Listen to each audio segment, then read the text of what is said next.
this video, I'm going to watch One Punch Man at 0.5 times speed so I can spot every single difference that it has from the source material of the manga. I'll also be critiquing it as I go, so if you like this style of content, please look down below and subscribe. That would be fucking deadly. Now, this scene is almost exactly the same as the source material, but there is a few subtle differences. See, the people here in the background, they don't actually have signs in the manga. Also, the guy here doesn't have these kind of glasses, this kind of face covering. This is something that really shouldn't matter, but this guy is supposed to be facing this way. This guy is facing the opposite direction in the manga. In the manga, the background for this shot is black, making it far more intimidating than it is here. But that being said, it's fine. This shot of Garou walking isn't in the manga. It's an addition to help the scene's transition seem more fluid. This shot plays out more or less one-to-one with exactly how Murata has it. The only difference is that we don't see his head. It's just entirely an impact graphic. Believe it or not, this is almost like entirely one-to-one again with Murata's work. The storyboarding did a really good job here. The tower and structure are actually really well detailed, and Garou himself is actually better detailed in this shot than he is in the manga. You can actually see Garou's abs and his muscle tone, while in the manga he's just a simple black tone with a little bit of shading on his top left shoulder. This guy's pants aren't the same style. They really nailed the background work here, and you know, leaned into the fact that this is an anime. A critique of the first episode was that we didn't see much animation and they didn't make use of the fact that they're using the anime medium, but they are making up for that here, adding this shot of Garou walking away from the situation, granting it more depth than it had before, then using the zoomed in frame later in the shot so that we can get a close-up of these buildings that look quite good. The information given while we're looking at this building here is actually given as Garou approaches the drunk man, rather than looking at the building here. This is done so we actually get a better grasp of what's going on in the next shot, mainly because it might be considered hard to portray Garou's inner thoughts and the situation he's approaching at the same time. This animation of Garou walking is actually in the same frame as the people who are reacting, rather than them being in two separate scenes. They make a cut here for the fact that the aspect ratio of an anime wouldn't really lend it too well to a shot like that. Maybe they could have had Garou walk in from the top of the frame and then cut to the next scene. However, in an anime production like this, where the budget is so, low and the turnaround time was unbelievably unfair on the studio, I can fully understand why they would skip on needless animation like this. That transition animation was not the greatest, but it's actually not too bad. There's a few details missing from this shot, mainly because of the fact it's being animated, but his hand should have strain on it, and there should be a shot of Garou actually grabbing the knife before he breaks it. However, this shot is perfect. This close-up of the knife is an entirely new creation. It's not in the manga, and it's to give us more variation while we're listening to Garou and his internal monologue, mainly because in the manga we're only given a shot of Garou walking up the stairs. That the entire time might seem repetitive, so this shot is to break that up. This is one inconsistency I caught here. This character is the one who tried to stab Garou. He should have ran away like he did in the previous panel, and the man with the suit should be here watching him run away. Also, Garou doesn't grab the rail when he's climbing the stairs like he does in the manga. Right here, the rice should be on the left and the salad should be on the right. Although this is consistent with the manga, I just do have to say, this fork is fucking huge. It's just as big as it is in the manga, but Jesus Christ, the fork is almost the same size of his whole ass hand. This is a extended shot of him eating. Probably just done for, once again, budget reasons. Of him eating this in the manga is actually coming from the back, and he only has one piece of meat. We know this because when he's ordering the rest of the food in the manga, you can see the full steak in the next panel. Then instead of the steak being covered in garlic, it's covered in brown sauce. I'm not sure what type of sauce this is, but it's there. And when Garou bites the steak, he also has a knife up to the top left of the frame, which isn't in the anime. It's at this point where Garou orders more food again and eats it insanely fast like he does in the manga. This shot is slightly different. These characters are all sitting in the right place. Her coffee mug is supposed to be a circular one. This table shouldn't be in view, and this man shouldn't be as visible as he is here. And that's something that actually made me notice in the manga, that Murata very clearly drew this guy first and then added the background on top of him, mainly because you can fully see his shadow through it. This is an extra shot added of him stuffing more food into his mouth. This is another added shot of him chewing, and it shows his reaction to choking rather than him just hitting his chest straight away. Also,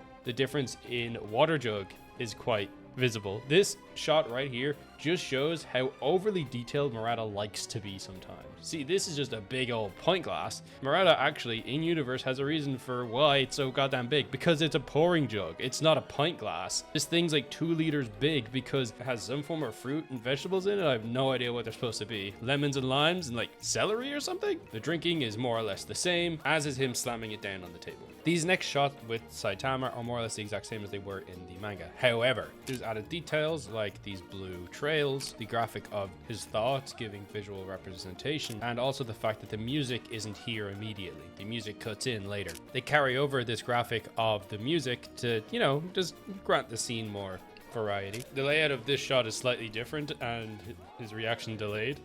Something I need to say is that these two images are so different, but they portray the exact same emotion. See, the complete blankness and lack of detail on this page is only contrasted by the insane detail Murata puts into everything else. So this image evokes such a different emotion from us than it would if it was etched with the same detail that Murata uses. So how do you portray the same thing in anime? Because that color and lack of detail doesn't translate over to anime well. And this is where I think their use of color and overall art in this season has so far shined so goddamn bright, because this just gives off such a clear visual of the despair he's feeling inside. But I am insanely impressed with how well they visually display this scene. It is once again one-to-one with that manga, which I know a lot of people have had issue with the first episode, but I do think that there was enough animation and like the visuals displayed the emotion that needed to be felt so well that this particular whole scene with Garou and then Blizzard and Saitama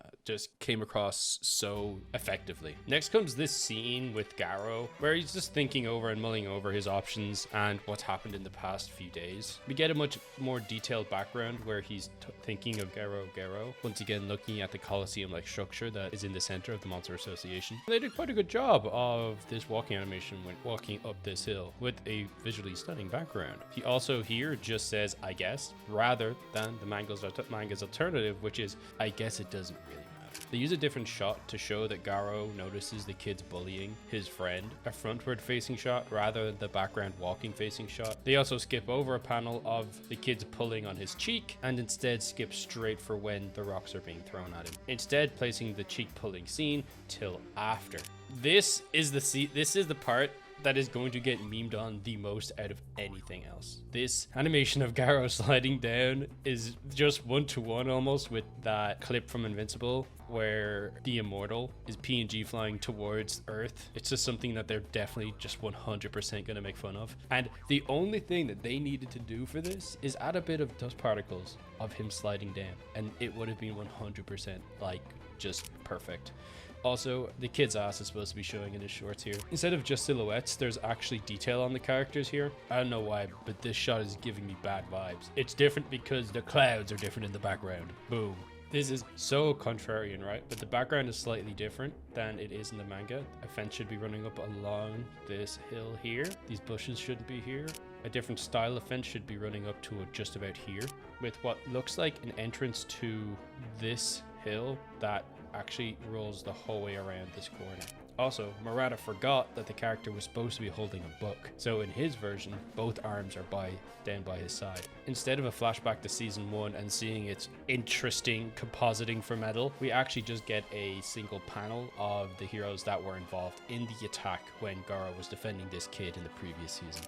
This shot here is actually supposed to be to the right of Garou rather than the shot we have here to the left. This is why the two characters are facing the wrong directions. Instead of displaying the information in these two panels here, they actually do the second half of this text box in this shot here and make it a panning shot to reveal the kid when he starts to talk. This also replaces the next panel, which is the kid who's supposed to be pulling on Garou's clothes and asking then if he dined and dash. I have to say, the backgrounds in this is very different, you know, in ways. That's why I'm talking about it now. It's because it's different. No other reason. Not because it looks fucking stunning. This information is shown in the previous shot in the manga, and this is the only information that is given while we see the shot of the fist. This is an added shot just to show the impact and grant some animation to Saitama's punch. I was actually pleasantly surprised with this, although it's such a quick frame, because for the comedic timing it needs to be so instant to contrast like the previous, you know,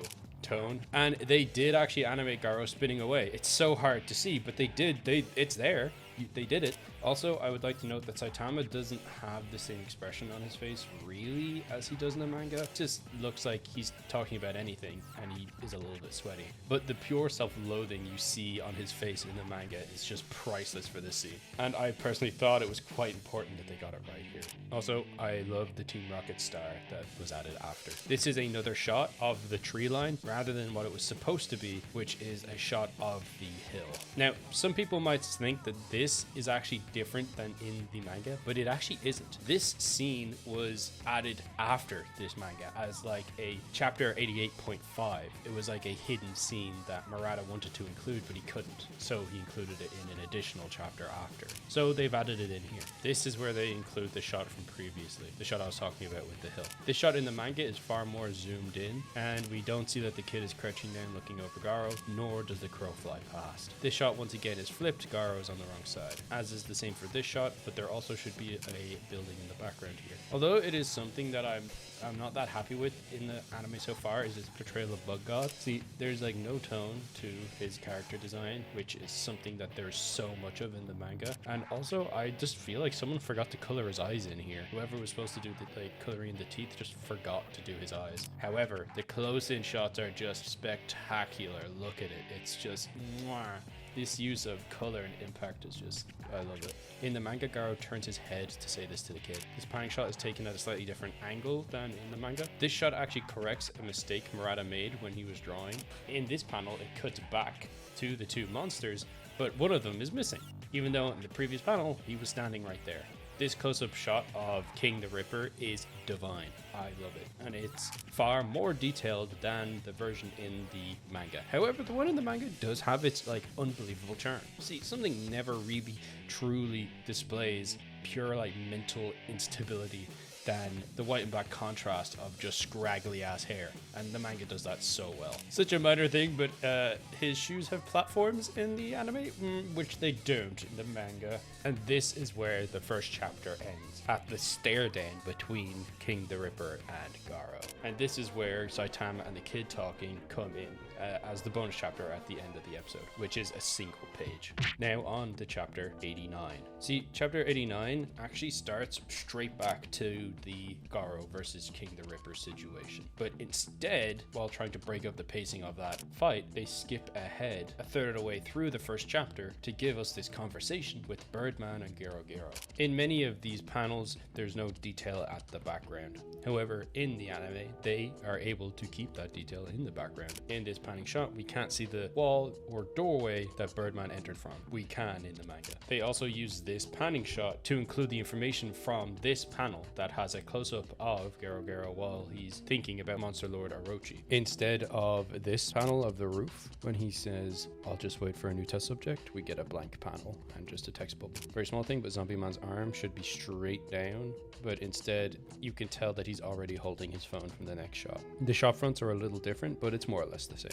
Instead of talking into his phone or recorder, whatever this is, he actually is smoking a cigarette and is thinking this all inside his head rather than recording it for proof. In the manga, he crushes the cigarette in his hand, burning his hand, but still using it to put out the cigarette. In this, he simply clutches his recorder a bit harder. Then, instead of continuing the Zombieman scene, we cut back to Garou and how he's being confronted by the two monsters. This goes back to the previous section. This was all in the one scene previously, so they've cut it up with that Zombieman scene, and it's more or less accurate in its opening. However, this shot of their shadows is not initially in the manga. This shot of him front facing them is also an addition only in the anime. The shot of the bandages hitting the ground is an addition in the anime.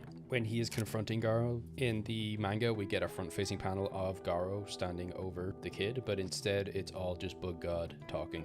In the manga, on his blades, you can see the reflection of Garou and the kid, but you can't here. him raising his hand here isn't in the manga. This close-up shot of him shouting is slightly different in the manga. In the manga, he slaps the book out of the kid's hand instead of just shouting in his face. The animation of Slasher zooming in is an addition in the manga, and only this stabbing image is in the manga. This sequence with the water flowing fist is entirely an anime exclusive, leading into him stopping the blade, and the flip is almost one-to-one with the anime to manga. Instead of Bug God saying he's a spineless wimp, he actually says you're weak at your heart, meaning that, you know, Garou actually has a heart and he's not an actual monster. So after he stances up and is getting charged at by the two monsters, that's when in the manga we cut to Garou and Birdman's conversation. We get the end of Zombieman's scene that started earlier and happens now in the manga. In these few shots, there's a lot of extra added detail. This sort of chibi stylized scene doesn't actually like happen in the manga at all, which I also won't spoil because many of you are not going to be reading the manga. But needless to say, we get more Zombieman next episode, and we are going to get the entire Garou, Bug Guy, and Slasher fight. So you have something to look forward to. And that's it for this episode. We've had this many differences noted, and I just thought I'll take this time to like talk a little about the episode. So it doesn't take a genius to like look and see that this anime so far has been a little lackluster. I personally love the visuals, right? Bar, of course, the absence of animation. A lot of people dislike the really impactful colorful frames that we see sometimes in close-ups, but I actually fucking adore them. I feel like the color just grants those moments so much more emotion than they, you know, previously would have. And I think that in terms of like the sets and the scenes, they've done an insanely good job of capturing the world that, you know, one created and Murata illustrated. The backgrounds are insanely well detailed, and this sound design is great, the music is great. It's just so unbelievably lacking in animation. This episode was much better than the previous episode, like much better than the previous episode, which, you know, hopefully will be a good sign, showing that they're ramping up into getting used to working on One Punch Man. Because, you know, there's no like concrete date as to when JC started to work on this and how much time their publishers gave them, you know, to work on this, to get this turned around. And then again, how many other projects JC have to handle in order to just stay afloat as a company. And the thing is, I genuinely do have a lot of opinions on things that this anime needs to do better, much like everyone on the internet. But the thing is, I don't feel the need to talk about them, mainly because if I have ever seen any content being made on One Punch Man, unless it comes from this guy here or me, it's almost always super negative and ragging on JC, even though JC, although have some responsibility to pay for, the majority of that isn't on them. And just completely throwing all the blame their way is the most brain dead thing you can do. I understand being frustrated about a piece of work that you genuinely really care about not performing up to the standards that you want it to. And trust me, I'm sitting there fucking right with you. I was watching anime for fucking years before One Punch Man came along. And when it did, I saw it create this environment where I was actually actively able to talk about anime in the open and not just get fucking completely bullied for it. Now, keep in mind, this is like fucking 15 years ago, because I'm fucking unk. I really want people to know that I'm not just purposely glazing the show. I, as a content creator, need to offer something unique to you guys.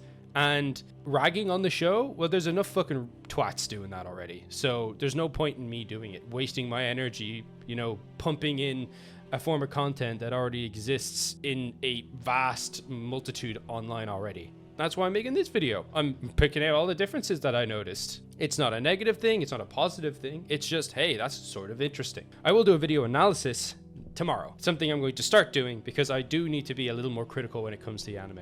Although I personally have a lot of sympathy for JC and in particular Shinpai Nagai, I shouldn't let that fully control the type of content that I release. Anyway, I've yapped long enough on this. I just want you guys to know that I'm listening and I'll make whatever you guys want me to. So if you want me to fucking make a video dunking on everything in One Punch Man, then I guess I will. But it's not something I'm particularly interested in doing. Anyway, thank you for watching. Please subscribe and become a member. And I think I'm going to do reaction videos for members, mainly because they're easy to do and I don't feel bad about not giving that content to other people for free. So thanks for watching. I appreciate you. Good luck.